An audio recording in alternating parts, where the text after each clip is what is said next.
Assalamu alaikum warahmatullahi wabarakatuh. Ashama hordoftoota fi daawwattoota keenya har'a immoo waan ajaa'ibaa waan bareedaa namootni hedduun gaafii nama hedduurraan kan ka'e jechuudha isin agarsiisuudhaaf dhufeetiin jira.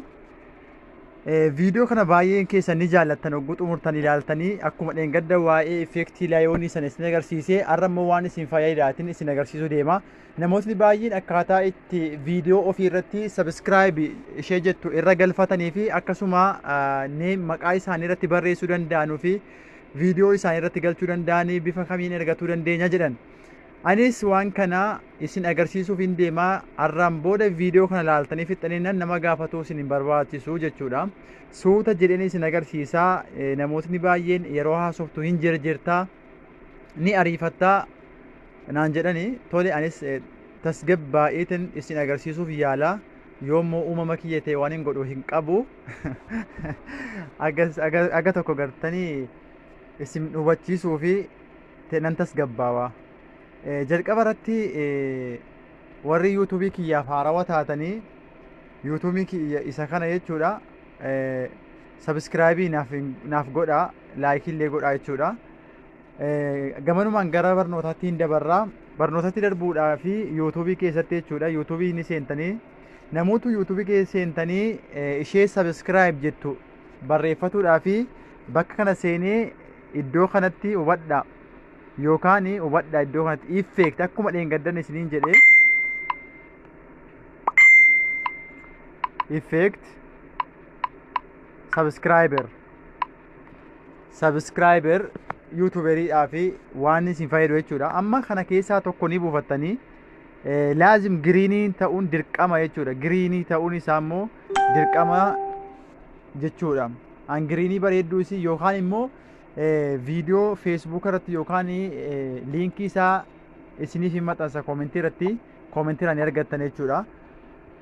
Isa kaan ni buufattanii jechuudha. Kun uummata keenya argaa jirtanii kana keessaa giriinii kana keessaa kan feetan ni buufattanii jechuudha. Ani buufadhee hin qaba waan ta'eef dirqama daawunlood gochuun isinirraa eegama kana keessaa jechuudha. Liinkii isaa isiniif hin maxxansa nama liink waan kana maxxansaa jiru liinkii isaa ammumatu isin agartan isinii fuudha koomentii jalqabarraan isinii kaa waan kana jechuudha. Kunoo isa kana wayya agartanii ka gadii kana keessaan isinii fuudha liinkii isaa koomentii irra isiniif kaa jechuudha. Sorry gara barnootaatti dabarra jechuudha. Amma wanni isin filattanuu aappiin waan kana isiniif hojjetu kaani maaster ta'uu qaba. Hundi keessan ni beektan kaani maaster kana ni seena kaani maaster keessa jechuudha. Egaa seennee booda viidiyoo qopheeffanne sanatti ni tarkaanfanne jechuudha. An amma viidiyoo kana irratti hojjedheetiin jira. Duraan xumureetiin jira. Kan inni hojjedhee feesbuuka faasa ta'udha jechuudha. Amma kan feesbuukaa keessa balleesseen kan yuutuubii irratti godha jechuudha. Amma kana keessaa hin balleessaa argaa jirtanii dileetiin keessaa godha. Bakka kana immoo effektiin hin qaba waan hin ta'eefi effektii kiyya bakka kana bakka itti galchuu barbaade san booda mallattoo laayerii kana tuqxan wadha mallattoo laayerii kana ni tuqxanii iddoo itti galchuu barbaadanitti egaa laayerii tuqxanii ani wanni keessaa hin qaba jechuudha. Bakka waan kana qabuun dhaqee seena kana keessatti hin buuse jechuudhani.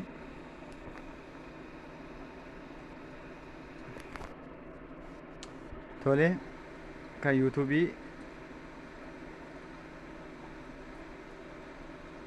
dhiifama ishee kanatti fakkaatti kunooti ankoo amma kanoo kana jechuudha.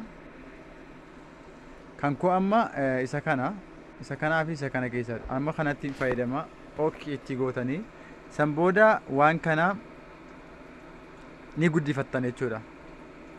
Ni guddistanii akkasitti eega guddistanii booda raayitii osoo ittiin godheen akkasumatti deemtanii bakka kana kunoo bakka kana ni bantan akkan dheengadda isin agarsiisanitti jechuudha. Kaani maastera keessan keessaa bakka kana ni tuqxan akkasitti eega tuqxanuu mallattoo kana oonii ni gootan jechuudha. Isii ofii irra jirtu kana oonii ni gootan jechuudha. Isii kana san booda eega kana akkasitti gurraacha'ee raayitii itti gootan jechuudha. Kana raayitii itti gootan jechuudha kanatti amma akkasitti dhufa jechuudha. akkasitti dhufa jechuudha. Gartanii mallattoon giriinii isaarraa ka'eera. San booda isin immoo isuma xiqqeessuu barbaadanii iddoo barbaadanitti akkas ni gootanii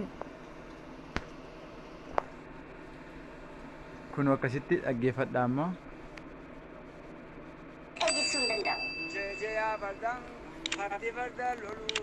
Qorichi dhalaataa jibba malee hin jiru ijoollee wal loltee. Agartanii akkatti ta'ee jiru jechuudha. Subscribe isa. Jeejeyaa bardaan haati farda lolu.